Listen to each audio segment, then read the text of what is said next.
welcome to Advanced Algorithms. This is 6854, virtual edition. I think you can already see my setup. I've got one whiteboard, which I'll be, sorry, one camera which I'm pointing at our whiteboard that I'll be using for lecturing, and another pointing at me. You should probably want to focus on you probably want to pin the whiteboard for the class. So this is Advanced Algorithms. It is a course that is going to be giving you a very broad look at algorithms generally. It's a graduate level introduction to the breadth of the field. It aims to show you some of the theoretical elegance underpinning algorithms, and really give you the basic grounding that you need to do research in just about any area of algorithms. We want to let you recognize algorithmic problems that arise in your own work and know that they have already been solved, or apply past techniques and develop new solutions using those algorithmic techniques to the problems that you encounter. It's broad. We're not going to be going deep on any particular topics, but spending a little time on many. When I first created this class, Advanced Algorithms was the appropriate name. I think at this point it might better be called Classical Algorithms, because this is the sort of bread and butter stuff that everybody needs to know. It's not primarily going to teach you what's on the cutting edge of algorithms research now, but it is going to give you the toolkit for doing that work. And frankly, if you are a practitioner, I think that this classical algorithmic stuff may actually show up more often as the algorithmic solutions to the work you're doing than the cutting edge algorithms that is being researched now. Now, you know, there's an even greater breadth of algorithmic work than I can cover in a single course. There are areas like numerical analysis and linear algebra, and number theoretic algorithms that drive cryptography that I'm not going to be talking about at all in this course. Instead, this course looks primarily at combinatorial algorithms, things involving permutations like sorting, graphs like shortest path, and various kinds of subsets for problems like linear programming and set cover. Many of these are optimization problems where you're trying to find the best possible solution. There are almost always finitely many solutions to the problems, which means that brute force always works as a solution algorithm. But we, of course, want something better and are always concerned about efficiency. We'll be looking at efficiency in terms of time primarily, but we'll also be looking at space efficiency and approximation efficiency and competitive analysis for the performance of online algorithms, so various performance metrics, but all around these sorts of combinatorial problems. We'll be looking at many models: sequential computation, parallel computation, online algorithms, streaming, computational geometry. Again, I think that introducing you to these many models is potentially as useful as introducing you to the algorithmic problems, because a lot of times it's very helpful to know what model to choose in order to attack a problem that you're working on. So the goals in the course are generally to let you recognize an algorithmic opportunity, either in your theory work or in practice, to know how to formulate an algorithmic question, how to define a suitable computational model within which you want to tackle it, to know where to go looking for previous solutions, to be able to read and understand them, and to understand how to adapt that previous work to your own problem variants, possibly to extend it to accomplish new things or to develop entirely new algorithms. So a lot of this information can be found in further detail on the course summary sheet. I've written a link to it on the whiteboard. The summary sheet also has a link to a course info sheet, which has even more details. In terms of the requirements for the course, pretty much the core of the entire course is the problem sets. These are long and challenging. There's also a course project at the end, last few weeks of the course. And you'll also be required to participate in peer grading in order to help us scale the grading of all of the assignments. As I mentioned, this is a challenging course, and collaboration, especially on the problem sets, is almost essential. I strongly recommend it. It's not a good idea to go alone on these problem sets. It's also a lot less fun. So you will want to set up collaborations. I have very specific ideas about how these collaborations should be done. They should not be large groups. They should be small groups so that everybody is participating fully in the work. So collaboration groups of size 3 are the maximum for this class. And everybody needs to participate. Nobody should be sitting there and sort of absorbing the work of other people. And in particular, you should not be dividing up the work and then sharing it back. You should all be working on it together, which is different from working on it separately. In the first problem set, which is going out after class today, there is a homework problem looking at collaboration and what is appropriate collaboration and what is not appropriate collaboration. And you all have to answer that homework problem. It's a required problem if you want to continue in the course. There are not necessarily right answers, so you don't need to panic over whether you're getting it right, but you have to answer. If you get anything wrong, we'll talk to you and make sure that you understand what's right. Every year, just about, somebody cheats on these problems. And I don't know how many people cheat, but we most years detect somebody who does. And when that happens, we respond aggressively. People have failed the course as a result of their cheating. MIT also has a sort of academic discipline board, which we send people to when they are found to be cheating, when we find them to be cheating. So don't do it. It of course destroys the whole purpose of the problem sets to help you learn the material. And in particular, that means no looking up solutions on the internet. I use problems that I've carefully designed for good teaching, and that means that people have posted solutions to them. You can't use those. You can't use Bibles, you can't use friends' problem sets, or anything like that. You need to solve the problems yourself. All right. This class is going to be something of an experiment. It's being taught online for the first time. And I'm hoping to make lemons out of that lemonade. Make lemonade out of those lemons. I'm going to be experimenting in making lemons out of lemonade would violate entropy.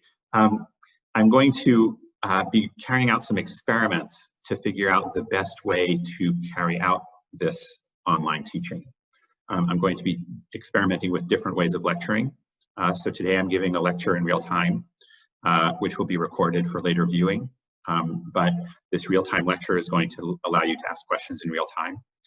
I'm also going to be experimenting with playing a previously recorded lecture so that I could focus on answering questions in the chat or pausing the lecture when there are questions that need to be gone over. I'm also going to be looking at some self-study methodologies where I give you work to do in class, and it'll be kind of like a giant office hours activity where you're all working through stuff and we're there to help you.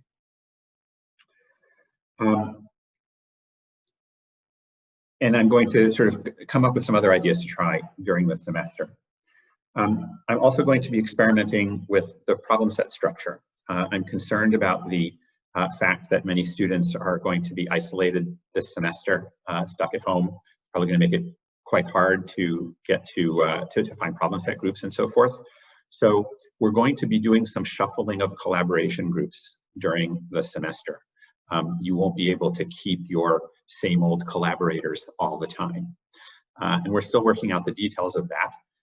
But we will provide infrastructure as needed to form new collaboration groups when we decide that that's a good thing to do.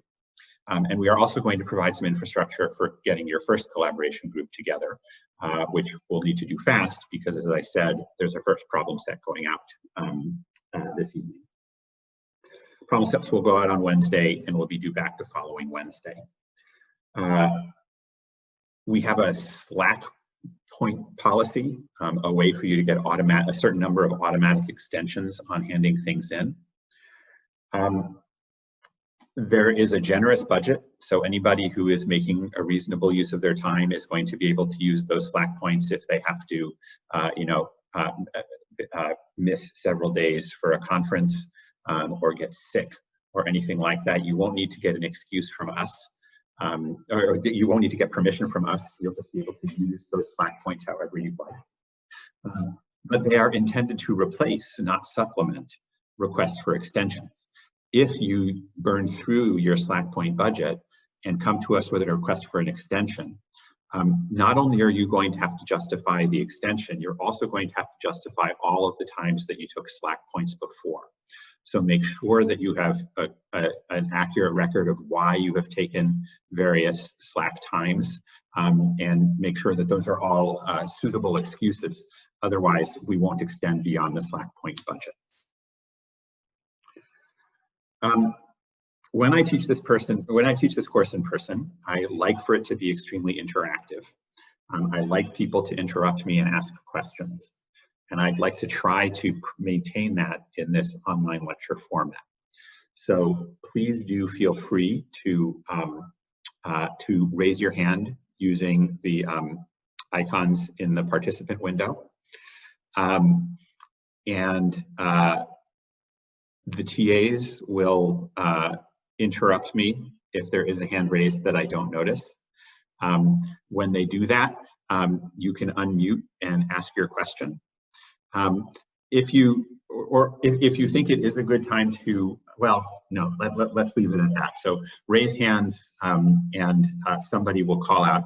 You can also feel free to ask questions in the chat. The TAs will be monitoring that chat window and will answer questions there.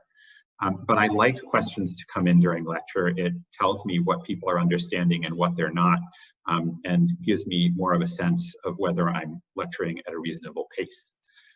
In general, if I get no questions, I assume that everybody is understanding everything that I'm saying and I speed up.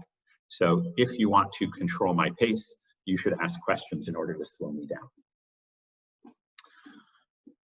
So that's the logistics. Does anybody have any questions before we start actually diving into course material?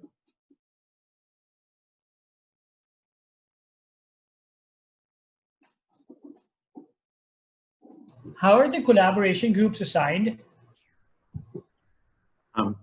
We are going to be posting online for material forms or spreadsheets where you are going to indicate your time zone for when you want to work.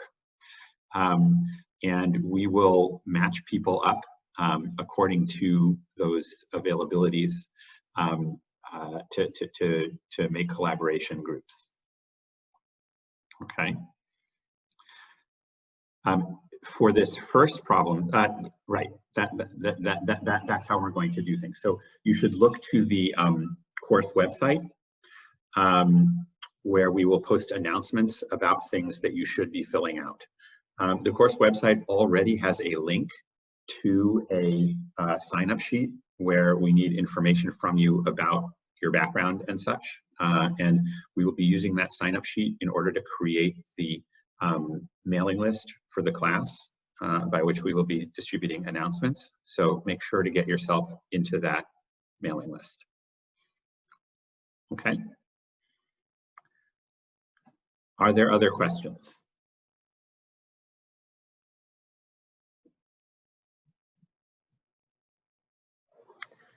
So there will be some opportunity to work in your own chosen PSET groups.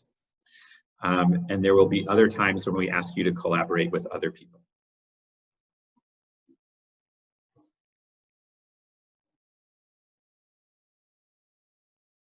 Any other questions? All right, then let's dive in. Today's first topic is going to be what are known as Fibonacci heaps. These were developed by Fredman and Tarjan.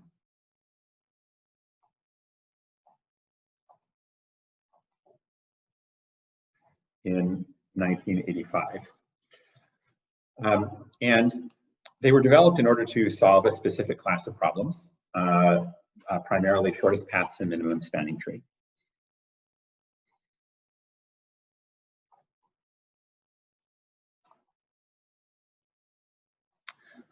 So let's review these problems. And let's start by focusing on MST.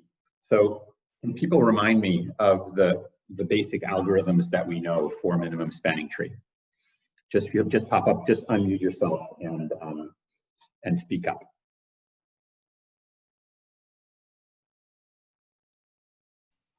Oh, like Prim's algorithm? Good, so we've got Prim's algorithm. And how does that one work?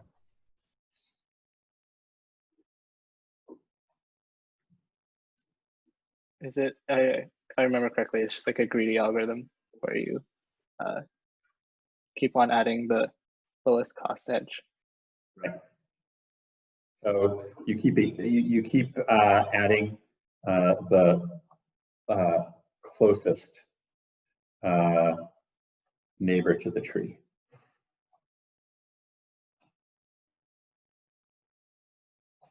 Right.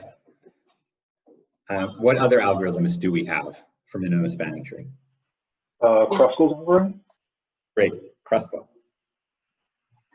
How does that one work? I think it's similar to Prim's, but it uses like the edges per se, Right. like you takes one edge at a time. Exactly. So we keep adding the shortest useful edge.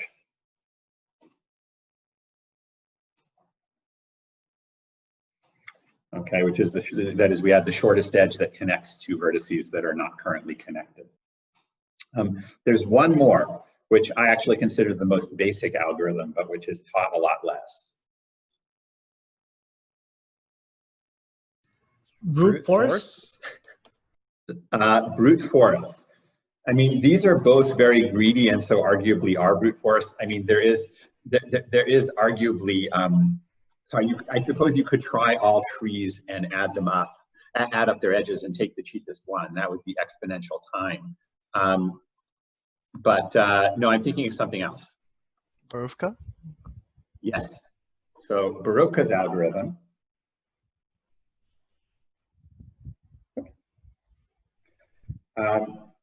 simply says you contract the min edge off each vertex. And so this contraction is an important concept in minimum spanning tree. If you find a minimum spanning tree, if you find an edge that you know is in the minimum spanning tree, then you can contract that edge, which gives you a graph with one less vertex. And the minimum spanning tree of that new graph uses the same edges as the minimum spanning tree of the original graph, plus the edge that you contracted. Okay, this is sometimes known as the blue rule. But it basically says, once you know an edge is in the minimum spanning tree, you can shrink the graph. And we'll use that later today. Another useful rule for minimum spanning tree is that once you know an edge is not in the minimum spanning tree, you can delete it. That's known as the red rule. And that's another way to simplify or reduce your graph. So these are the general algorithms. I want to start by focusing on prims. How do we implement Prim's algorithm so that we get a good runtime?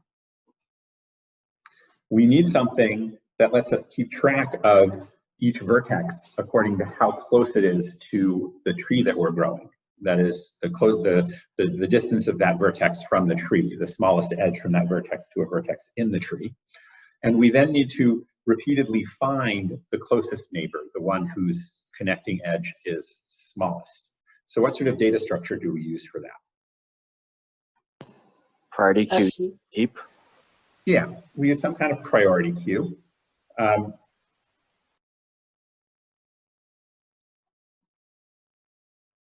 And the operations we want for this priority queue are to be able to insert items.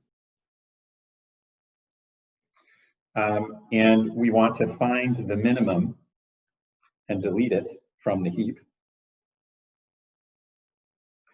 And then there's one other operation that we need in order to implement minimum spanning tree.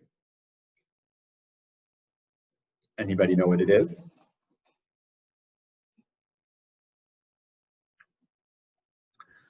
So when we add a vertex, when we connect a vertex to the minimum spanning tree, we have to do some updates to the rest of the data, right? What changes when we add a vertex to the minimum spanning tree? Distances to its neighbors. So we have to update the distances to its neighbors. And so when we look at a neighbor of this added vertex, we might get a smaller distance. And we have to update that value for that neighbor in the data structure. And so that requires a decrease key operation.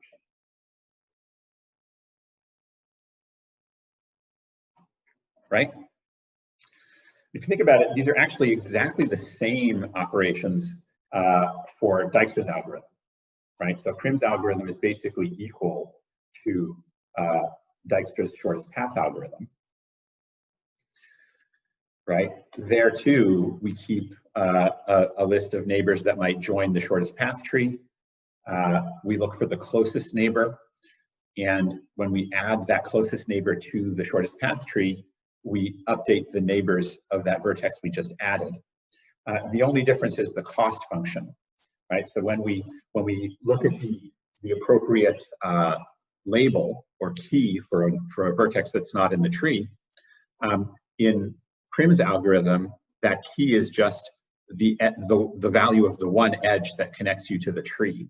In Dijkstra's algorithm, that label is the distance of that vertex from the source, which can also be updated when you add a neighbor. All right, so these operations are also the operations that we need for Dijkstra's algorithm. And aside from that difference in cost function, the two algorithms are identical. So how many of each of these operations do we perform in these two algorithms?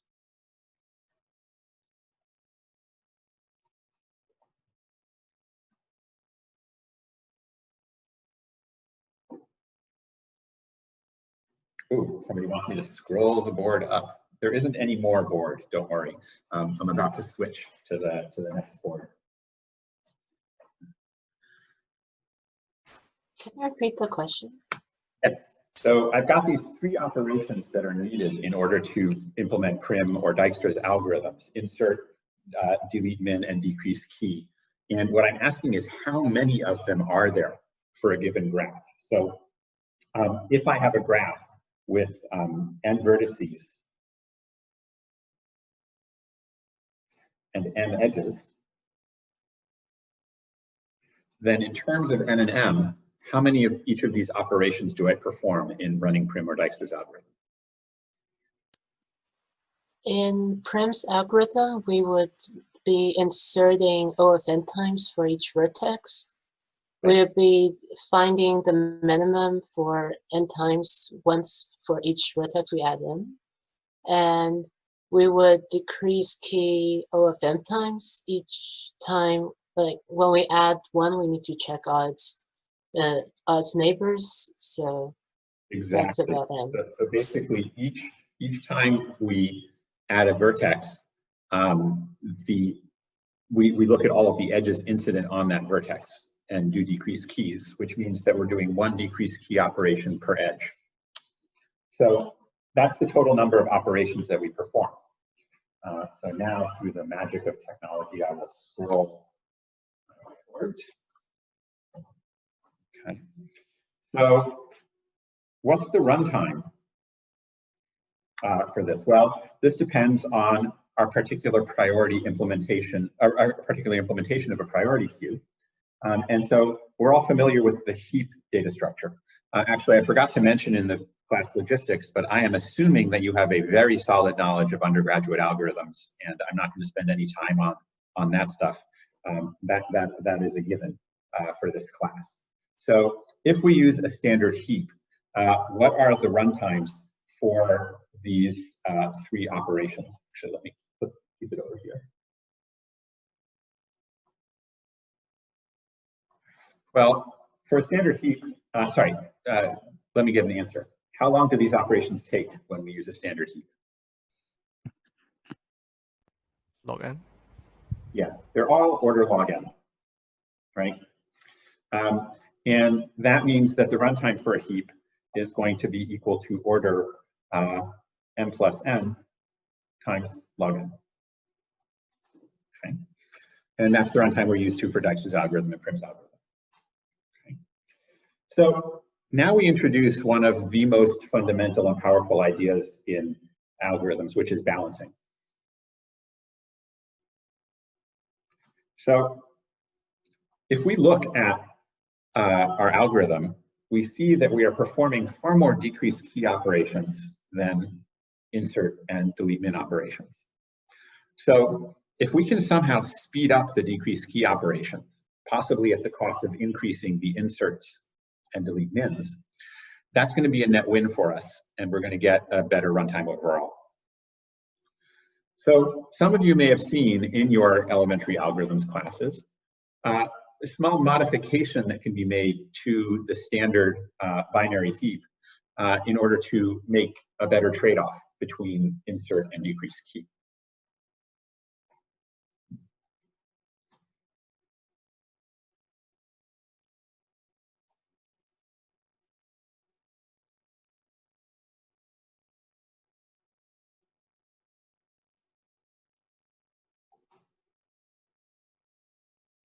So what determines these runtimes? Why is the heap an order log n time data structure for these operations? Well, the heap is basically a binary tree, right?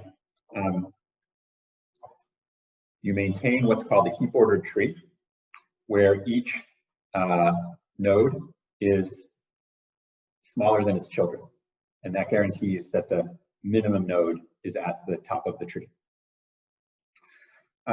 So if I want to insert a new node into the tree, what do I do? Well, I put it in a delete position, and then I bubble it up the tree until it satisfies the constraint that it needs to be larger than its parent, right? And since we have a binary tree here, its depth is log n, and so that bubbling up takes log n time. And the same is true for decreased key. You just bubble up the tree from wherever it happens to be. Now bubble up the node from wherever it happens to be in the tree. What happens when you do a delete min, right? We take out the root of the tree because that's the minimum. How do we replace it? With the last element?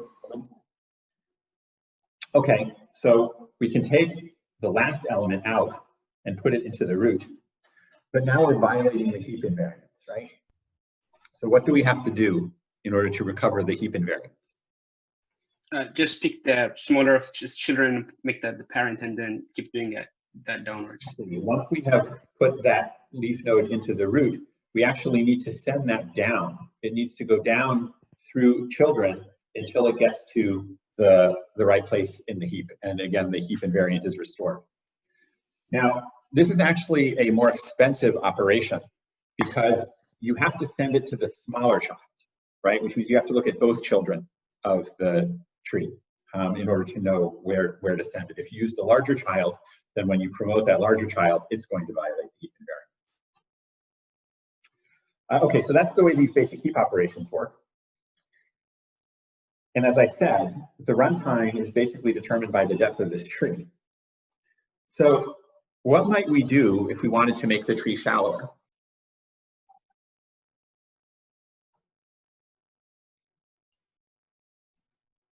More children per node, like not make it binary.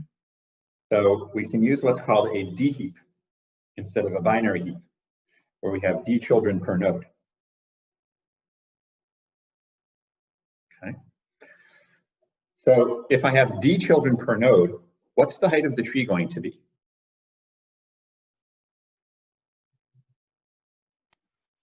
Log base D of n. Good.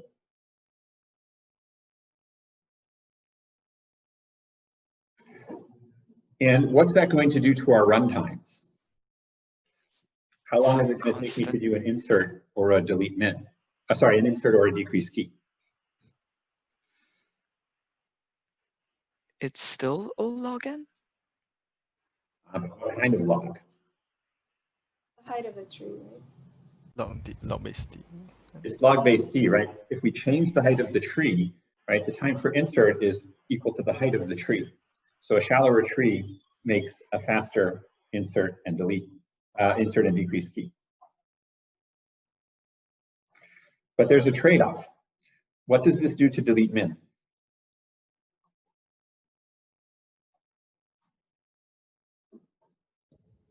D B times times. more. Exactly, because now we have to look at d children instead of 2 children in order to find the smallest one and move a node down to its children. So now we have an order d log base d of n runtime for decreased key. Okay.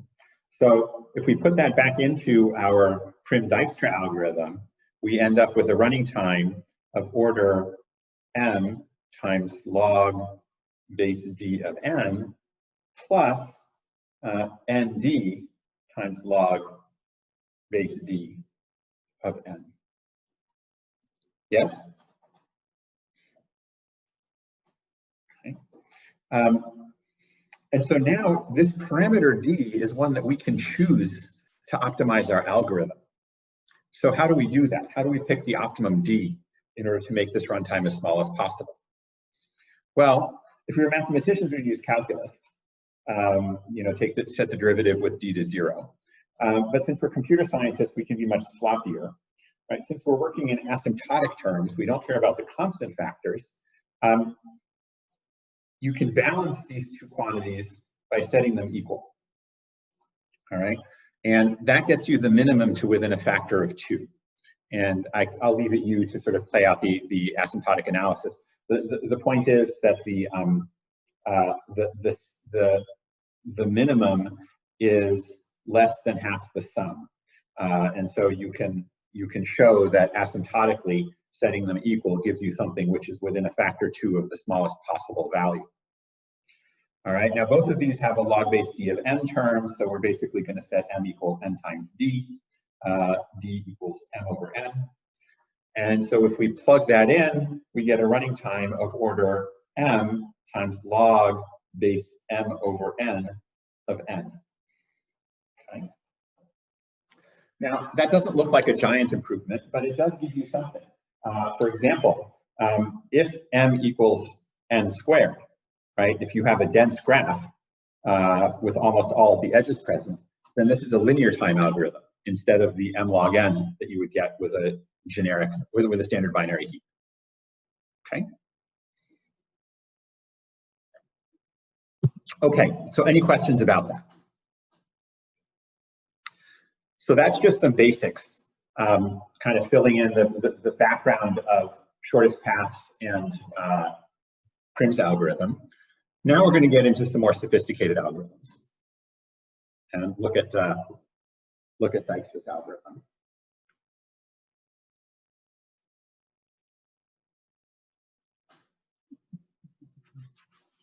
Wow, this marker dries fast. I'm going to have to do something about that.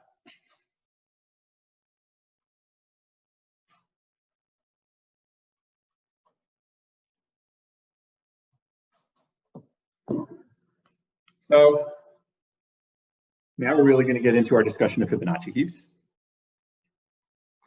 And Fibonacci heaps are a just fantastic demonstration of the power of laziness.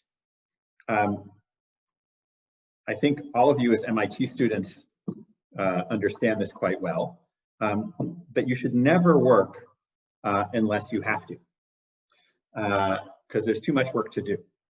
And also, equally important, is the value of procrastination. You should never work until you have to. You know, the problem sets in this course are due on Wednesdays. Why in the world would you want to start them before Tuesday, right? I mean, surely 24 hours is enough time to complete the problem set. So, you know, just put it on, because, you know, there's always a chance there's going to be some, you know, massive glitch. We'll discover we can't teach online and we'll cancel the problem set, right? So if you start early, you may be doing work that ends up not needed, right? So we're going to formalize these ideas of laziness and procrastination in this data structures context. We'll be talking about data structures for 3 or 4 lectures. It's kind of our first model and our first topic.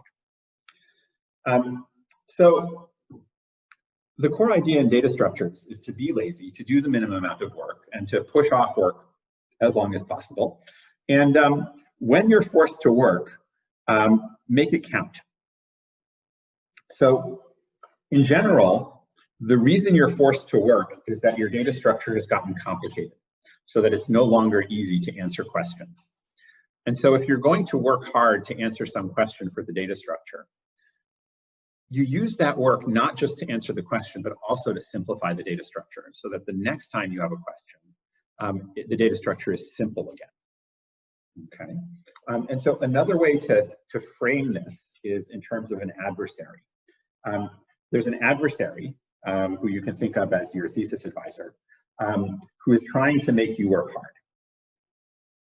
hard. And they keep making requests that pile up and add complexity to your data structure or to your life. What we want to do is force the adversary to do a lot of work before we have to work.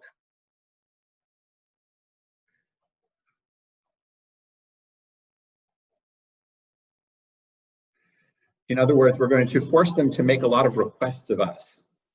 And we will then be able to amortize our work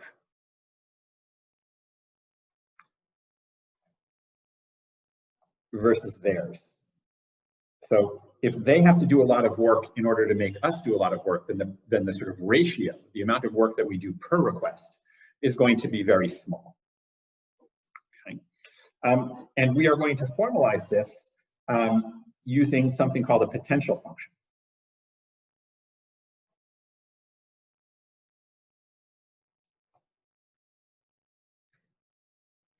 The potential function measures the complexity or the amount of pending work in the data structure.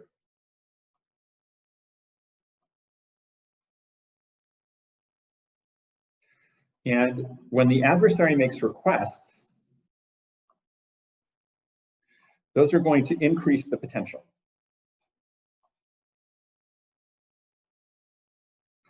And when we respond to those requests and simplify the data structure, simplification, that's going to reduce the potential. And so we're going to be able to charge our work against this reduced potential and say, well, the amount of work that we did is only the amount of potential that went into the data structure. And so, and that in turn is related to the amount of requests the adversary made.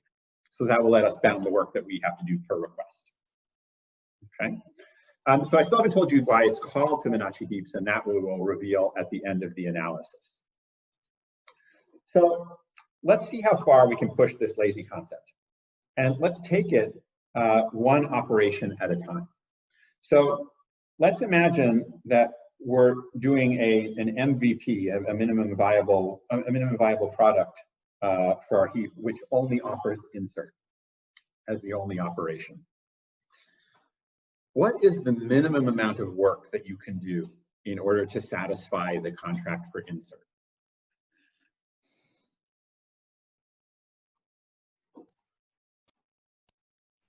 You can have a linked list, and when asked to insert, you just put it in the end and never do anything with it.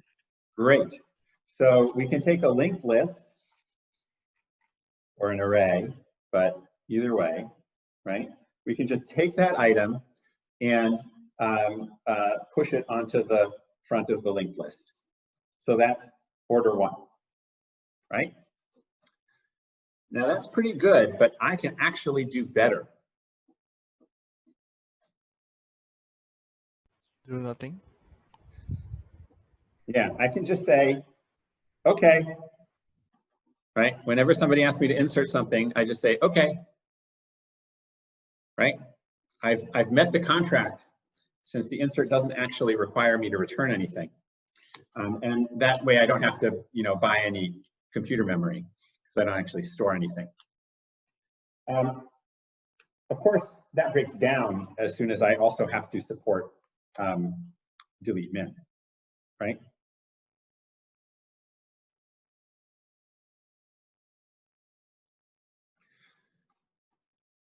So let's use that linked list. Let's save those items when I get them as inserts. Let's just push them onto the linked list. What is this going to mean for the procrastinating work that I've done? When I procrastinated some work, what am I going to have to do when I do a delete min?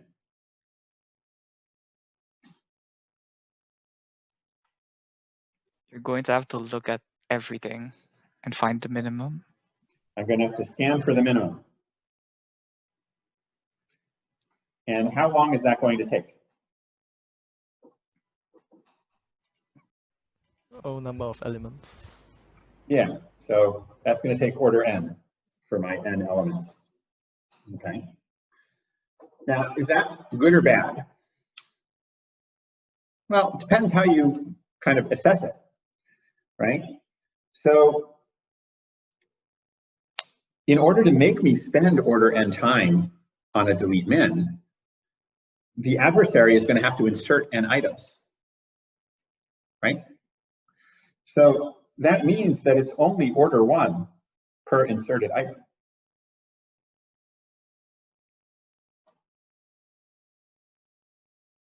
Right? No. So if I'm going to take a whole bunch of inserts and then do a single delete min, the linked list is actually better than the priority queue. Right? Priority queue is going to take n log n to do all of those inserts because it's working hard to maintain the minimum at all times. The linked list doesn't bother. It just waits until it gets that request, and then it does only order n work instead of n log n work. So it's actually faster. Okay. What's the drawback of this approach? When you have more delete min queries. Yeah. The problem is, what about the next one? Right? I'm going to have to scan the list again and again find the minimum, and that's another order n. Now again, if I'm only going to get 2 delete mins, this is still faster than using a priority queue. But after a certain number of these delete min operations, I'm going to be spending too much time per delete min. And this data structure is going to become inefficient.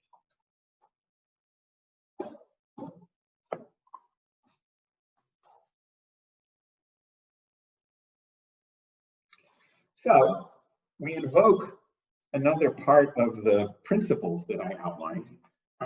If you're going to work, use that work to simplify your data structure so that the next time you don't have to do as much work. Okay, so what part of the work that we're doing in that first delete min might help us simplify the data structure? What are things that we might want to, remember from the first time that could help us the next time? The next smallest number. Sorry? Finding the next smallest number. So like find the 2 smallest numbers, that is. Good. So, we're doing a whole bunch of comparisons, and we may be finding out about other small numbers. Right? If you think about it, right? Each comparison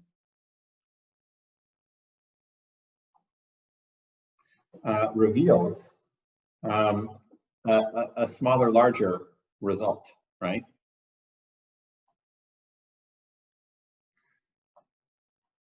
So if we remember that, right, then the next time that we do a delete min, we can ignore the larger while looking for the next min.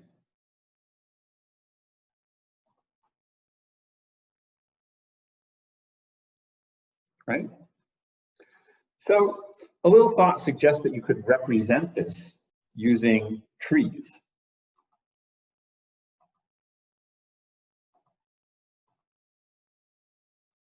So we're going to create some trees where the loser is made a child of the winner.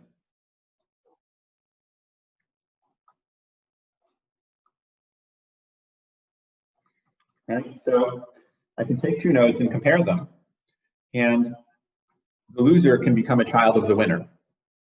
Right? Now I can go ahead and compare, sorry, I should start lower. So I'll take two nodes and make the loser the child of the winner. Now I'll compare the winner or some other node to some other node, and it may lose the next contest, right? Now I may do another comparison, and my current min can stay that way. So it may win a few contests, but then it could lose again, right? Then in a few other comparisons, as I continue looking for the minimum, I'll keep on finding out different winners and building this whole tree of outcomes, okay? And this will be a heap ordered tree.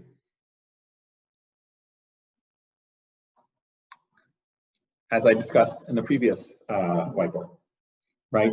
Every node is going to be smaller than its children. It's not binary, it's an arbitrary tree, right?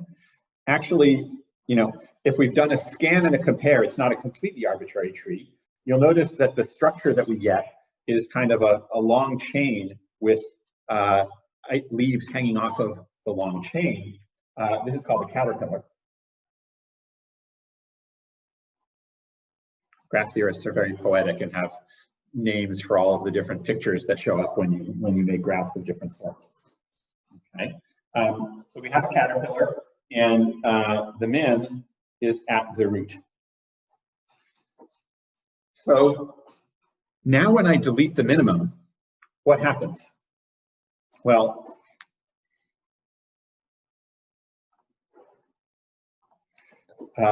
it breaks the tree.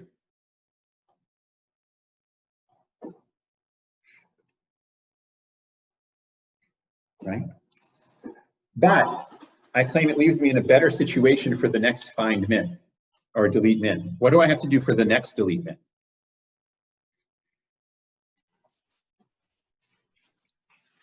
Look at all the, oh, yes. Sorry. Just look at the roots of the subtrees. Right. Only the roots of subtrees.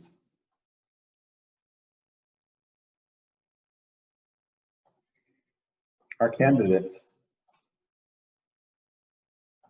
for the next min.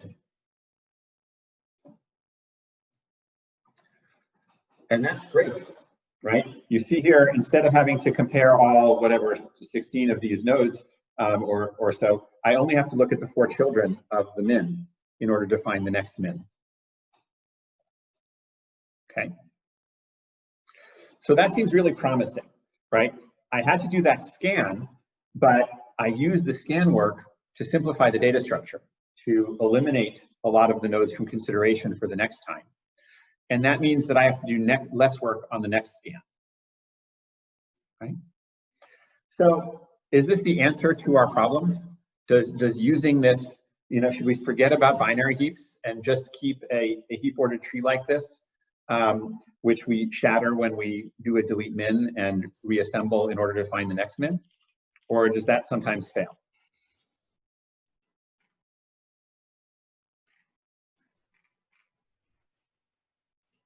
When you have a, let's say, node with the root has like many children.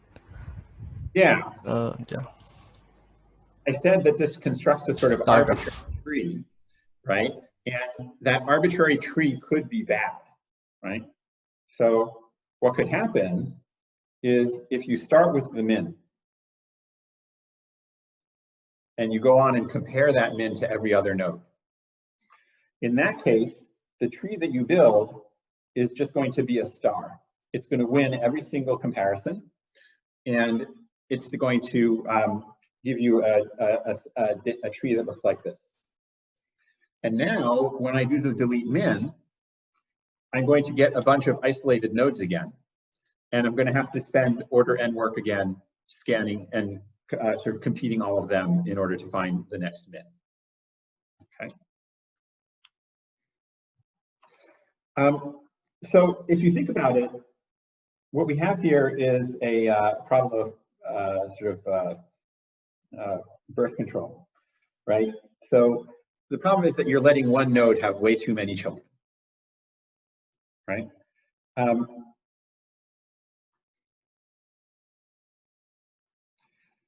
And these child relationships represent the information that you've managed to extract from your comparisons.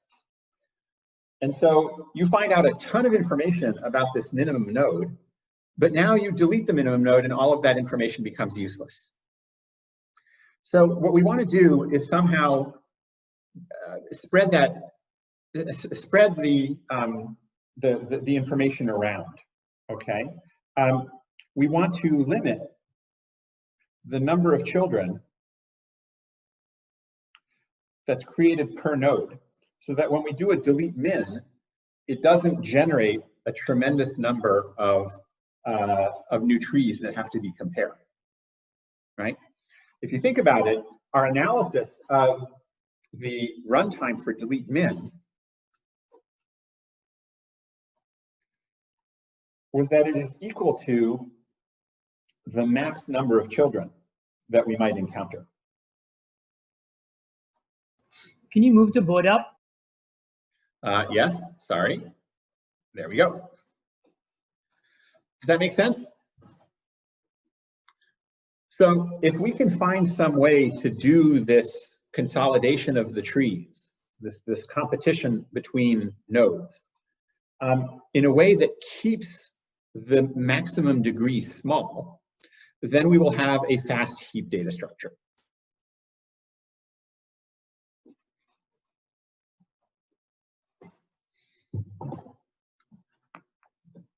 So let's think about how to do that.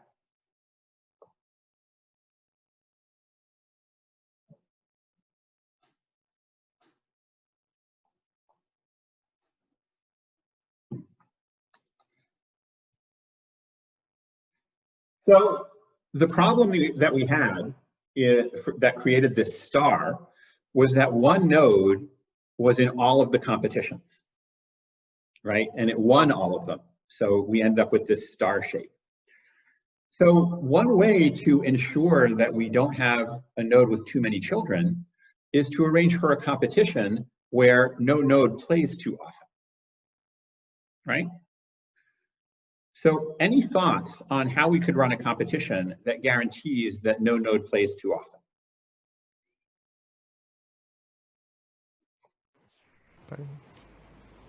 Binary tree. Bracket style, right? So somebody want to explain what that means? Binary tree. Well, a binary tree isn't a competition, right? I need sort of some rules for who I compare to who. Compare pairs of candidates, yeah, Good. and have winners compare against each other. Good. So we compare pairs, and then we compare the winners of the pairs, and then we compare the winners of those pairs, and so forth, right? So we start with pairs of nodes that compete, and we get little trees like this. Now we take one of those pairs and we compete it against another pair, which has already played, and again, we get a winner. Now we take that competition, and this is a group of 4 nodes, we can compete that with another group of 4 nodes, which has had its own set of previous competitions. Right? And hopefully you see how this goes, right? So I can create one more of these.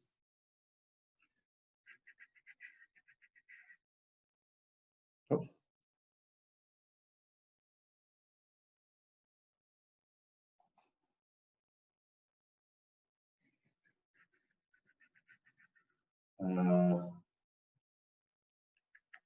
Sorry, got scrambled here. That's a 4. Right, I need more.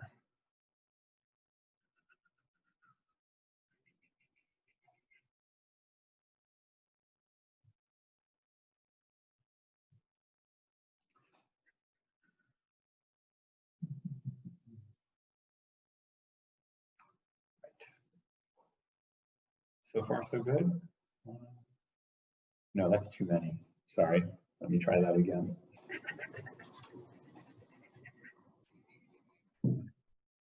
All right, so here is our contest with 8 players, 2 pairs of 4. So I make another one of these contests with 8 players.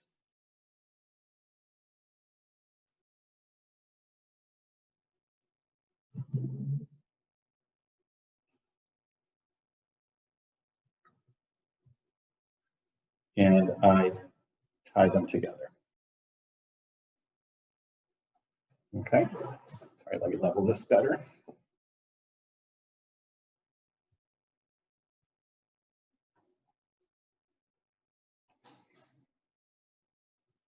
All right, so now you see how this contest plays out and the kind of tree that it produces.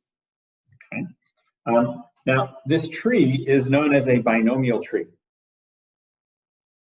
Can anybody see why? The number of elements at each level, in this case, is 1, 4, 6, 4, 1, which is like binomial coefficients.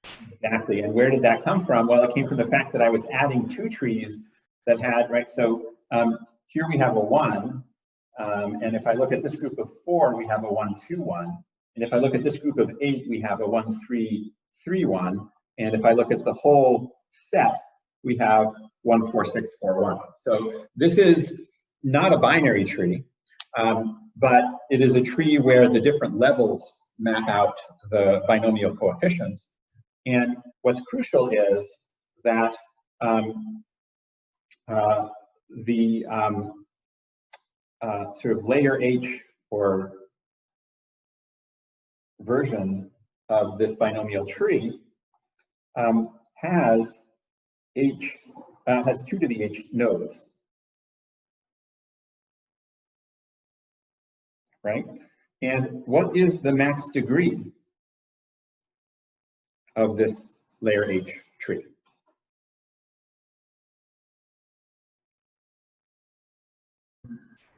H.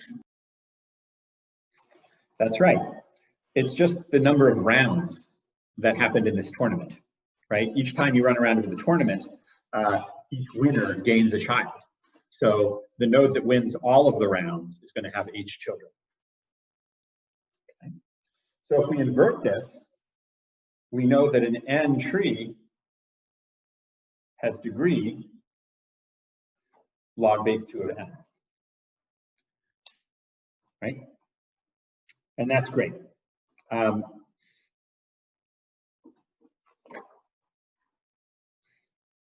Okay, because if we can get the maximum degree to be log n, then the time for our delete min operation will only be log n. In other words, we'll be matching the delete min operation time for a standard binary heap. But if you think back to it, our insert time was only 1.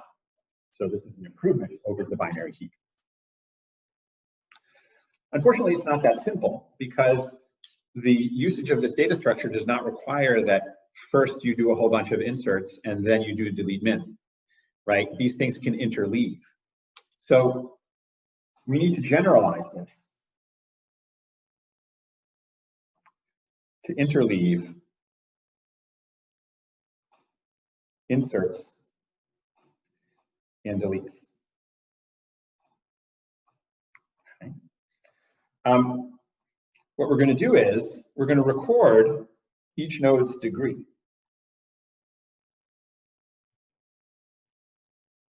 which you can think of as its tournament round.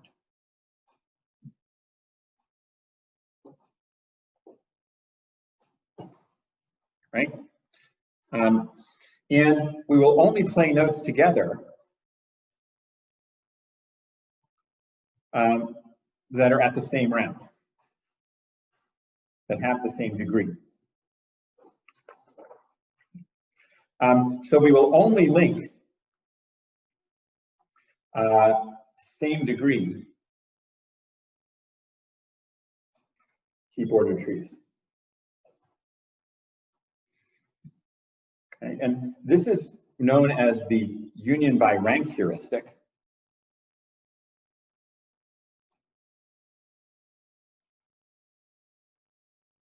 Which many of you have already probably seen when looking at the union find data structure, which is taught in undergraduate algorithms. Okay. Now, if we're only going to link same degree heap ordered trees, it means that our consolidation algorithm doesn't always yield a single tree, right? Because we can't. We may have trees of different degrees that can't be consolidated. So how are we going to do this consolidation? Well, we're going to have a set of trees, and we will bucket them by degree.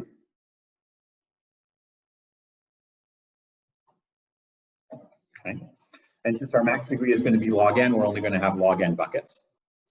And then from degree 0 and up, we are going to link pairs in the bucket and promote them to the next bucket until there is only one, or at most one, tree in the bucket.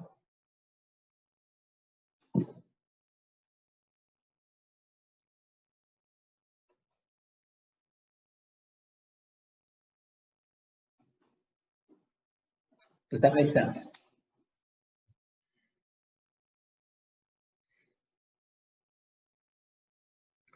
Right, so these buckets are just an easy way for us to pair up trees according to their degree.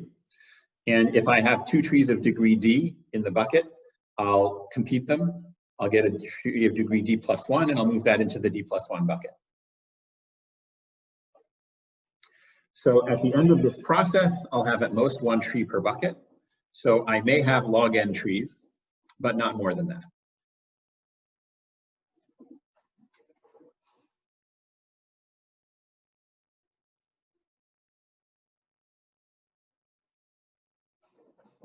Clear? All right, so that's how we're going to use this. That's what we're going to use that consolidation process whenever we have to do a delete min and figure out where the min is or what the next min is going to be. So we can combine this idea with lazy insert.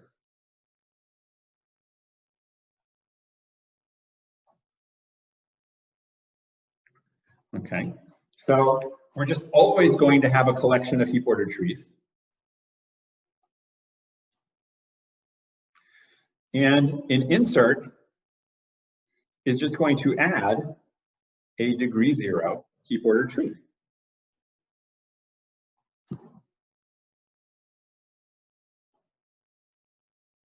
To the collection. Okay.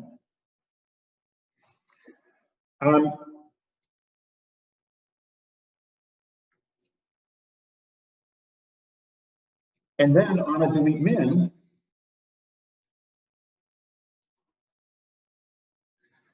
we will, sorry, let's also just keep a pointer. This is not necessary, but makes the sort of presentation a little bit cleaner.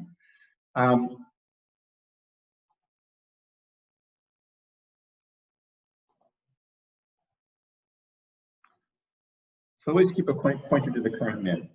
So on a delete min, the first thing that we do is remove that element and put its children into the collection of heap ordered trees.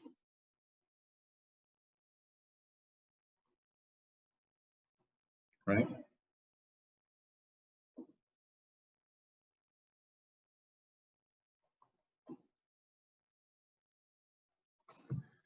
And then we will consolidate to find the next min. Right? As we're running this competition, we can reconstruct the min pointer, and we can also shrink down to having only log n trees.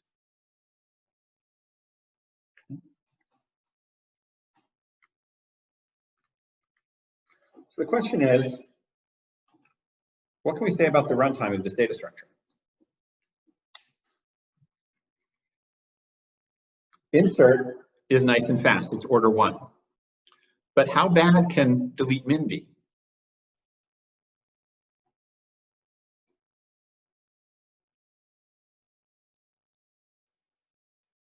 What's the worst case scenario for a single delete min? Oven. Yeah, how could you end up with order n time for delete min? If you just insert n times and then delete once. Exactly. This is the linked list situation again, right? So if you have n inserts followed by a delete min,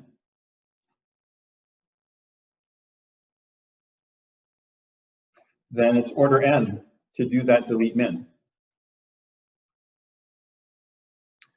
But once we do that delete min, what's happened?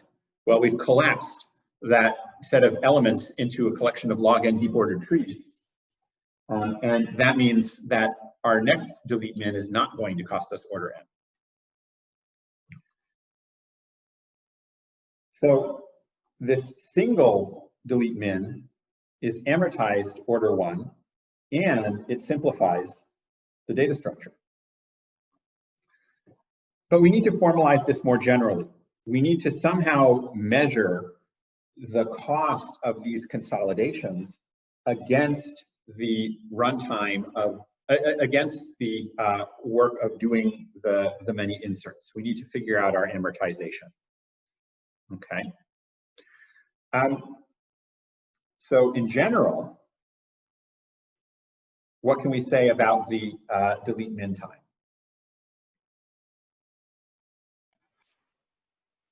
It should be more like log n if you like amortize it correctly. Right. So we are going to have to amortize it correctly.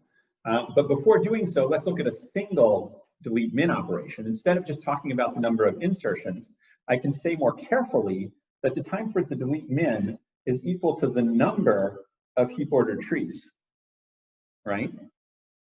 That's one part of the delete min, that I may have to consolidate them or at least scan their roots to find the next min. And what else shows up in the cost of the delete min besides the pre-existing heap ordered trees? However many elements were added since the last delete min. Well, remember that anytime I do an insert, that adds the way I do that is by creating another heap ordered tree. So that cost is already in this number of heap ordered trees measure. The new tree spawn when you delete the root. Right. I mean the children. Pre-existing heap ordered trees, we have to count the number of children of the root that are added as heap ordered trees before I do the consolidation. Does that make sense?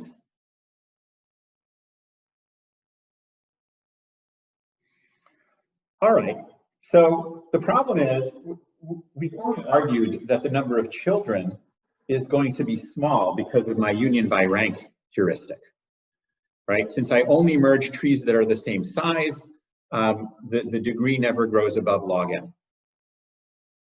But what about these other heap ordered trees? So I have to do work for them.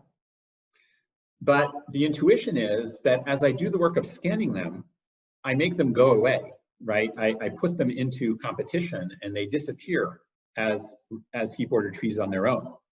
So I need to formalize the idea that I can pay for the scanning work by a simplification of the data structure, by a reduction in the number of heap ordered trees. And so I'm going to do that formalization using something called a potential function.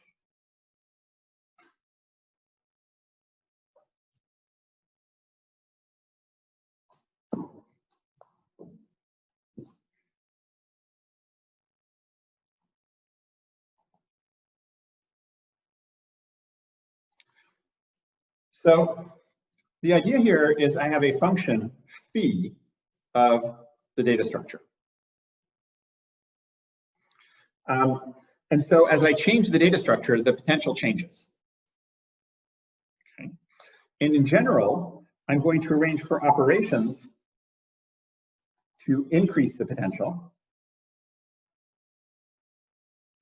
And that's a bad way to say it. Let's not go there yet. Whatever this potential is, I am now going to define an amortized cost of operation I. I'm going to write AI, the amortized cost, to be equal to the real cost of that operation, plus the potential of the data structure after the operation completes, minus the potential of the data structure before I did the operation.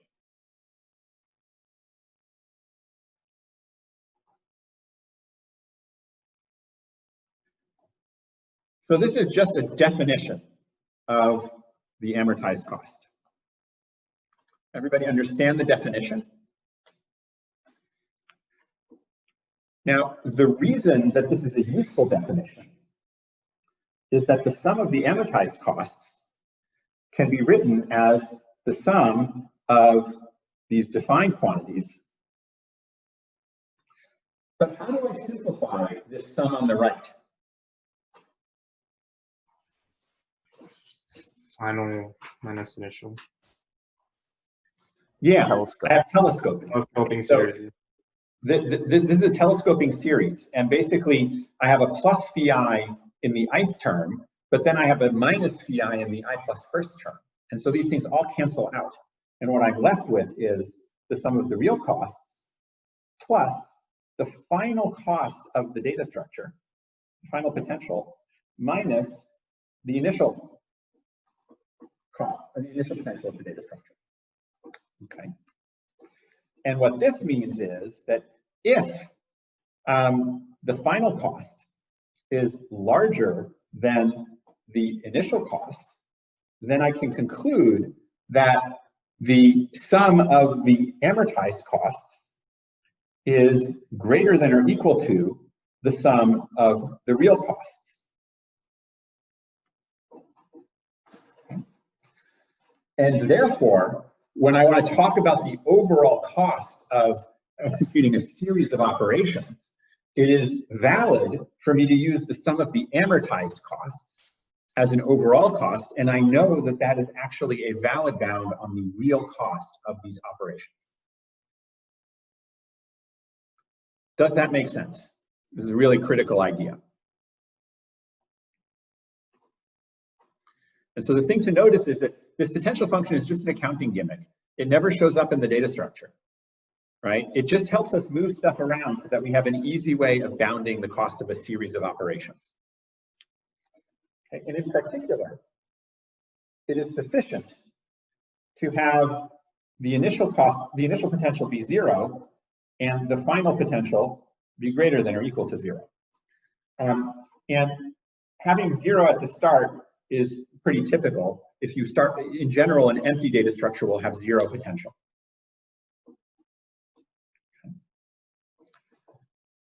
So again, the idea of the potential function is that it's measuring your deferred work, your procrastination.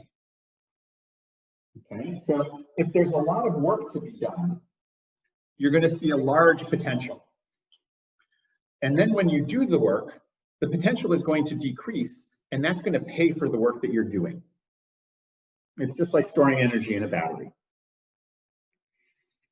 So for our particular data structure, our heap, what is a good measure of the complexity, of the deferred work that has yet to be done on this data structure?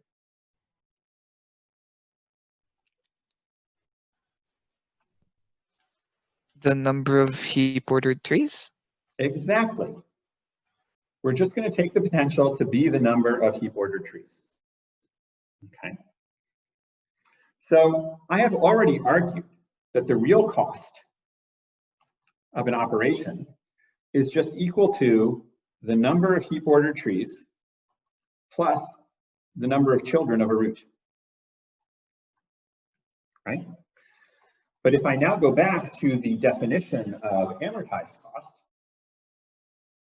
the amortized cost is going to be equal to the number of heap order trees, that's the real work, plus the number of children, right? And this is the initial number of heap order trees, right? But now I have to look at the change in potential.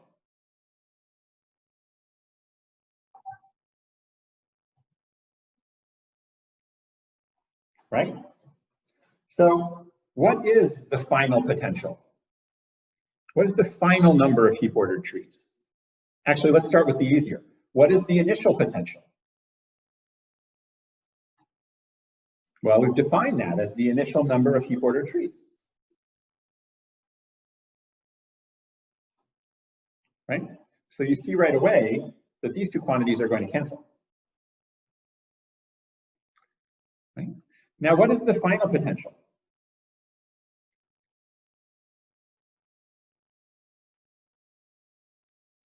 Well, that's the final number of heap ordered trees. And what can we say about the number of heap ordered trees at the end of a delete min?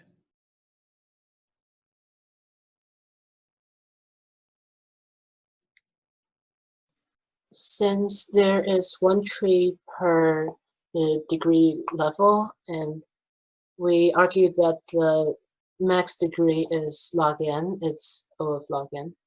Exactly.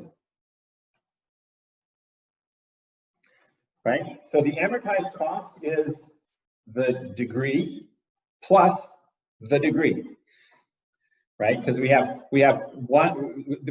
this real work which isn't paid for by potential, and we have this increase in potential to worry about. But each of those is equal to the degree, and we showed by our union by rank methodology that the max degree is log n.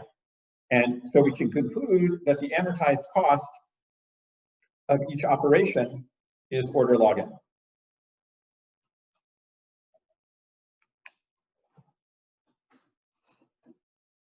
And so we have now completed the design and analysis of the data structure, which provides order 1 insert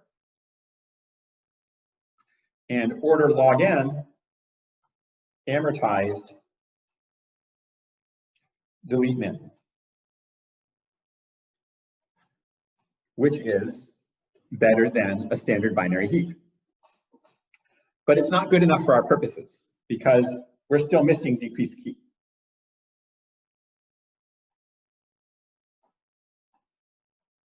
Right? So how are we going to do decreased key? Well, overall, that's a topic for the next lecture, but the obvious algorithm for it is very straightforward, right? If you've got a collection of heap ordered trees and you're told to do a decreased key on some node that's deep in a heap ordered tree, what should you do? Cut the subtree. Yeah, just cut off that subtree and make it a new heap ordered tree.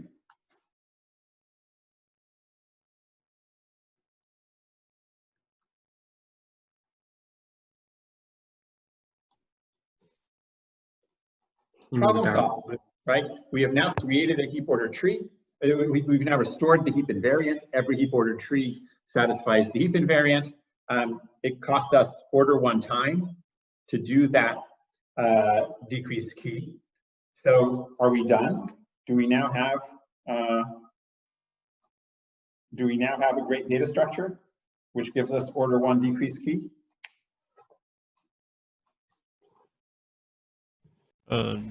No, because you can cut too many.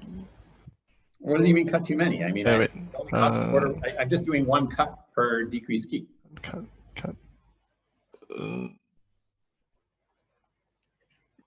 You may need to move the parent tree down if the parent is in the index, but I don't see how that takes too much time. What do you mean by moving the parent down? Well, if the node we're decreasing is the child of one of the roots of an HOT, then the HOT now lost a child and needs to move down a level. Ah, good. So you're homing in on the problem, right? So yes, if my node is a child of a level 7 heap ordered tree, then when I delete it, I get a level 6 heap ordered tree. It's not in the right place anymore.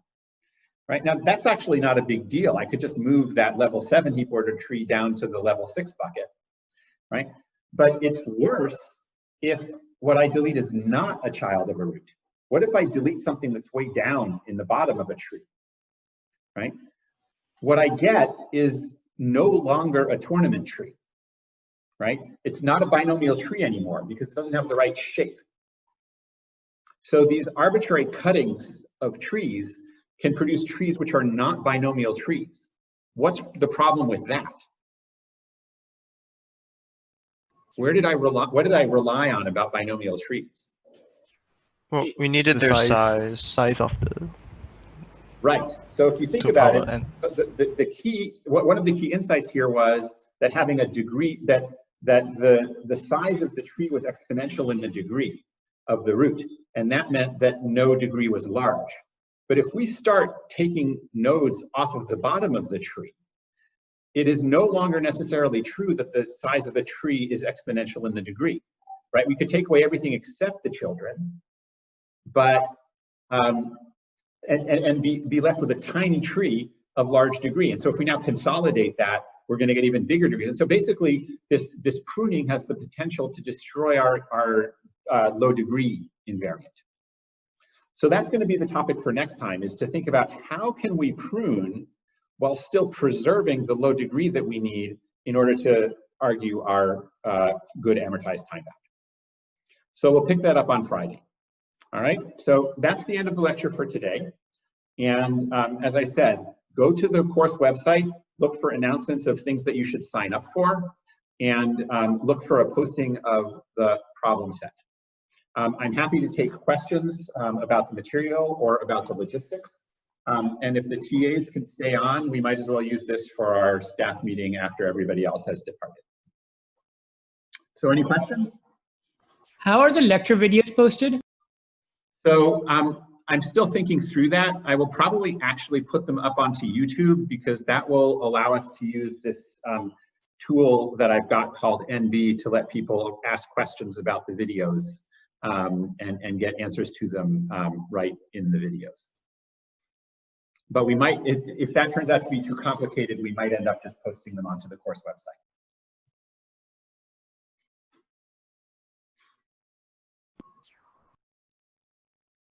It seems like NB is broken on the website. I'll take a look at that. We'll make sure that it's up and running within a few hours.